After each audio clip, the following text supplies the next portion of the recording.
Paper leak मामले का जनता के बीच में क्या परसेप्शन है, जीनी आपको बताएंगे।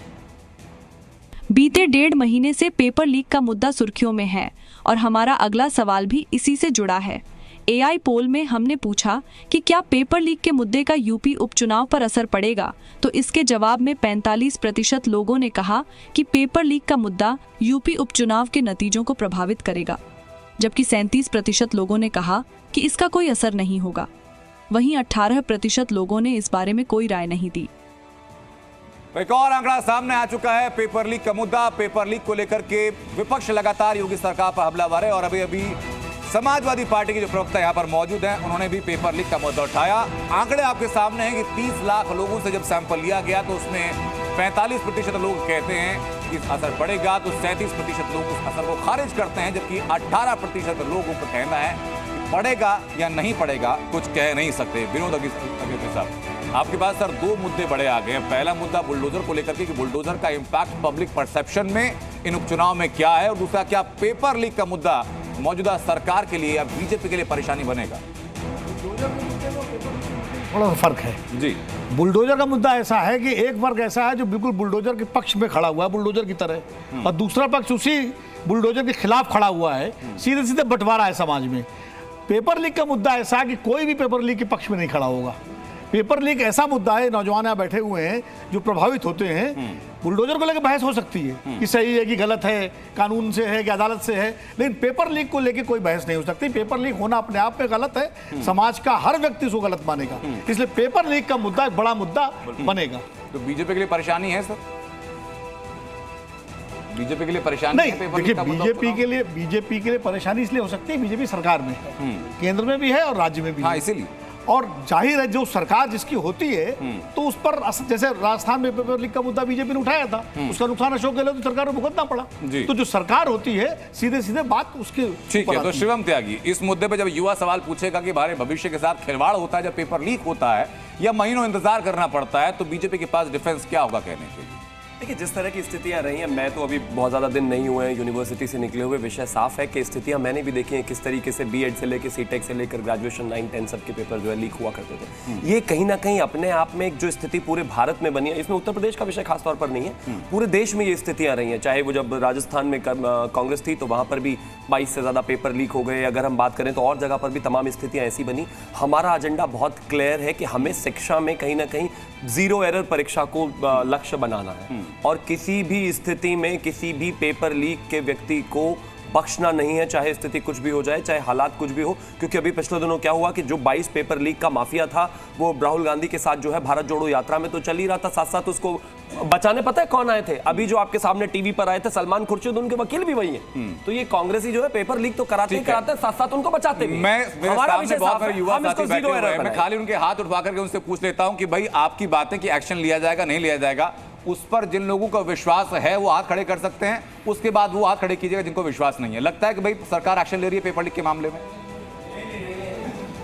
छोटा सा लिटमस टेस्ट आपके सामने, पब्लिक ने बता दिया कि आप यकीन नहीं कर रहे हैं। मैं मानता हूं कि पब्लिक ने अभी हमें 6 महीने पहले ही, 6 महीने कह रहा हूं, 2 महीने पहले बताया था, बताया है, और आने वाले समय में जब हम रिजल्ट पर बैठे होंगे उसके बाद भी बताएगी। ठीक है, इसमें कहीं कोई दो राय नहीं है कि पेपर लीक एक बड़ा विषय है जी, लेकिन उस पर कौन कितना और किस स्वच्छता के साथ काम कर रहा है ये बहुत महत्वपूर्ण है। और मैं मानता हूं कि इसी बीच खुशखबरी सर ये है कि पंकज श्रीवास्तव जी, एक सेकंड मैं आ रहा हूं आपके पास, जानकारी आना जरूरी है कि उत्तर प्रदेश के अंदर तो रिकॉर्ड तो बना ही है पेपर लीक का, उसके साथ साथ उत्तर प्रदेश में जो पेपर एजेंसी करवा रही थी पेपर, वो गुजरात से लाई गई। ठीक बात है, गुजरात से लाई हुई एजेंसी यहाँ पेपर। जनाब कांग्रेस आपके पास में आ रहा हूं सर। जी जी सर, आपका माइक चालू हो गया सर। ठीक, पेपर लीक और नकल ये दोनों आपस में जुड़े हुए हैं, क्योंकि एक ऐसा शिक्षा माफिया इस देश में प्रदेशों में सक्रिय है जिसको जबरदस्त संरक्षण मिला हुआ है, राजनीति का, प्रशासन का और तमाम सारे लोगों का, वो किसी भी दल के लोग हों। और बहुत सारे ऐसे लोग हैं, हर्षवर्धन त्रिपाठी यहाँ बैठे हुए हैं, हमारे मित्र हैं, जानते हैं ना ऐसे लोग जो तमाम दलों में सम्मानित हैं, और वो नकल माफिया और पेपर लीक के मामलों में। लेकिन ये बड़ा एलिगेशन है सर, आपने लगाया कि सरकार का संरक्षण मिला होता है। मैं तो 10 सेकंड में कहना चाहता हूँ, आपके बराबर में ही जो है हम 1995 में जब जो है एंटी पेपर लीक बिल लेकर आए थे तो आते ही सबसे पहले मुलायम सिंह यादव जी ने कहा कि मतलब हम आदमी क्या मतलब नकल भी नहीं करेगा। अभी वो तुरंत उन्होंने उसको बिल को गिरा के अभी यूनिवर्सिटी से बाहर आया हूं, किताबें 10 साल से इनकी सरकार है और बात कर रहे थे पेपर लीक हो रहे थे, अभी बता रहे थे कि पेपर लीक हो गया है। ठीक है सर, ठीक है सर। पंकज श्रीवास्तव मैं जवाब नहीं ले पाया। एक सेकंड शिवम भाटी साहब, मैं दोनों के पास आ रहा हूँ। मैं आ रहा हूँ भाटी साहब जी, मैं आ रहा हूँ आपके पास। सुनील जी मैं आ रहा हूँ सर, मुद्दों पर हम लोग रहेंगे। एक सेकंड शिवम, बस पंकज श्रीवास्तव जी एक सेकंड सर, एक सेकंड श्रीवास्तव जी। देखिए मुझे बहुत मैं धन्यवाद कहूंगा शिवम जी को, भाजपा के जो प्रवक्ता हैं कि उन्होंने नेहरू जी को इसके लिए जिम्मेदार नहीं ठहराया। मैं उनको बहुत, भाई 10 साल से आपकी सरकार है, आप कह रहे हैं किसकी कहां किसके साथ फोटो है। यूपीएससी इतिहास में पहली बार जो आईएएस बनाते हैं उसमें हालत ये हो गई कि एक फर्जी लड़की जो है फर्जी सर्टिफिकेट से वो आईएएस हो गई, ट्रेनिंग कर रही थी। और मनोज जोशी जी अभी उन्होंने इस्तीफा दिया, वो कौन है किनके साथ, सॉरी जोशी जी उनके साथ, हाँ सॉरी सोनी कार्यकाल से पहले उन्होंने इस्तीफा दे दिया जी। हाँ जी, तो उनके फोटो किसके साथ है और वो किसके करीबी हैं, ठीक है। ये सब बातें मैं माफी के साथ उठना चाहूंगा सर, जीने से अगला सवाल लेकर के पहले रिएक्शन में वापस आपसे लूंगा। ये मुद्दे वो रहे जो हमने अब तक उठाए थे, जीना ने रुझानों का बताया। अब जीनिया के सर्वे के मुताबिक कौन कौन से मुद्दे हैं पब्लिक डोमेन में जो कि उपचुनाव के ध्यान में रहेंगे, आइए जानते हैं। चुनाव के दौरान पॉलिटिकल पार्टियां और पॉलिटिशियन कई मुद्दे उछालते हैं, लेकिन जनता किन मुद्दों पर वोट देगी, ये जानने के लिए हमने एआई पोल के दौरान सवाल किया कि उपचुनाव में यूपी का सबसे महत्वपूर्ण मुद्दा क्या रहेगा।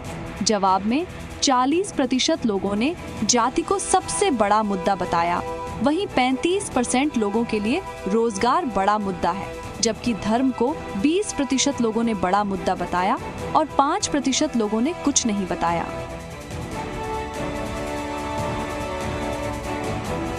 जाति एक ऐसा मुद्दा जो कि उत्तर प्रदेश की राजनीति में और खास तौर पर देश की राजनीति में भी जब देखा जाता है तो एक बड़ा मुद्दा बनकर रहता है। इस मुद्दे पर बात होगी, लेकिन अगला सवाल जीनिया क्या है जिसका उत्तर आप देना चाहेंगे?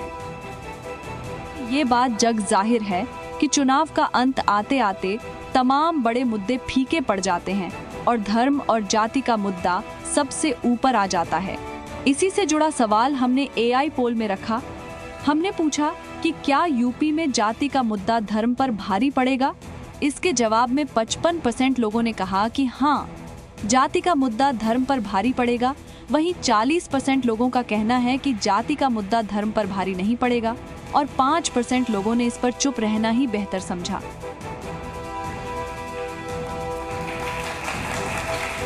ये नतीजे आपने देख लिए और रिएक्शन में शुरुआत करना चाहूंगा हर्षवर्धन त्रिपाठी जी आपसे कि दो बातें हैं। एक तरफ अखिलेश यादव का पीडीए फॉर्मूला है जो कि जाति सेंट्रिक है, तो दूसरी तरफ योगी सरकार का कांवड़ वाला फैसला है जिसको कि एक लोग धर्म सेंट्रिक होकर के देख रहे हैं। इंपैक्ट क्या देख रहे हैं आप?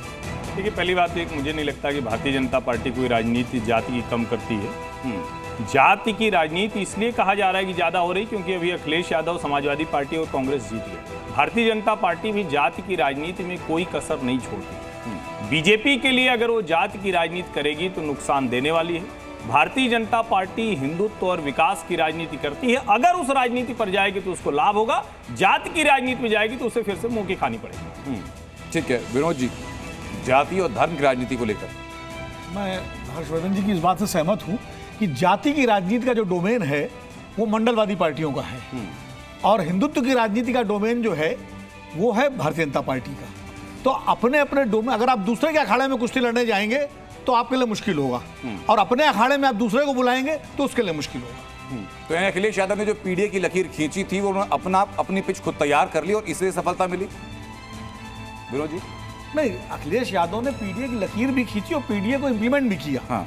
जिस तरह के टिकट उन्होंने बांटे, हम सब जानते हैं कि जो उनका आधार वर्ग है यादव, उसमें सिर्फ 5 टिकट दिए उन्होंने, वो भी अपने परिवार के। बाकी उन्होंने, आप उठा के देखिए उनकी सूची लोकसभा चुनाव की, उसमें अति पिछड़ों को, दलितों को, अति दलितों को, सबको उन्होंने एक तरह का दिया। अब जनरल सीटों में उन्होंने दलित लड़ाए, मेरठ में उन्होंने जो लड़ाया जनरल सीट, अयोध्या में जो जीत के आए और ये अपना अवधेश प्रसाद जी ये भी दलित समुदाय से आते हैं, ये प्रयोग उन्होंने किया। कांशीराम जी कहा करते थे इस बात को कि जिस दिन सामान्य सीट से दलित जीत के आने लगेगा उस दिन मैं मानूंगा कि सामाजिक न्याय की लड़ाई को सफलता मिलने लगी है। तो ये एक बड़ी बात है कि अगर वही अयोध्या जैसी सामान्य सीट से अगर कोई दलित जीत के आ रहा है तो निश्चित रूप से कहीं ना कहीं ये जातीय राजनीति आप कह लीजिए, सामाजिक न्याय की राजनीति कह लीजिए, मंडल की राजनीति कह लीजिए, ये उसका एक अगला कदम है।